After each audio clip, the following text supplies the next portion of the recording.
Hi అండి. మధ్యాహ్నం మా వారు పిస్తా హౌస్లో అయితే zafrani chicken biryani and zafrani chicken kebab తిన్నారంట. చాలా బాగుంది, మీకు కూడా తీసుకొస్తామని ఫోన్ చేశారు. అప్పటికే మేము లంచ్ తినేసామండి, పిల్లలు నేను. ఇంకా అందుకని ఈవినింగ్ నేను ఆఫీస్ నుంచి వచ్చేటప్పుడు ఎర్లీగా వస్తాను, అప్పుడు తీసుకొస్తా, టేస్ట్ అయితే చాలా బాగుంది అన్నారు.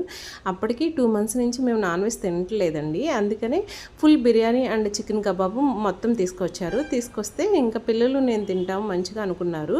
కానీ ఆయన తెచ్చిన దానికి మేము రివర్స్ చేసామన్నమాట. ఆయన చెప్పినట్టే చికెన్ కబాబ్ అండ్ బిర్యానీ అయితే చాలా బాగుంది, చాలా టేస్ట్ అయితే అల్టిమేట్ ఉందన్నమాట. కానీ పిల్లలు అయితే అస్సలు తినలేకపోయారు. బేసిక్గా మా పిల్లలు బయట ఫుడ్ అనేది చాలా తక్కువే తింటారు. ఇంట్లో ఉండే నాన్ వెజ్ చికెన్ అలాంటిది అయితే తింటారు, కానీ బయట చికెన్ అయితే కొంచెం స్పైసీ ఉంటుంది, ప్లస్ ఫ్లేవర్స్ అనేవి అంతగా నచ్చవన్నమాట. అందుకనే తినలేదు. ఇంకా నేనైతే మంచిగా తిన్నాను, చాలా బాగుంది. 50% బిర్యానీ తిన్నాను, ఇంకా కబాబ్ అయితే మొత్తం కంప్లీట్ చేసాం, కానీ బిర్యానీ లెగ్ పీస్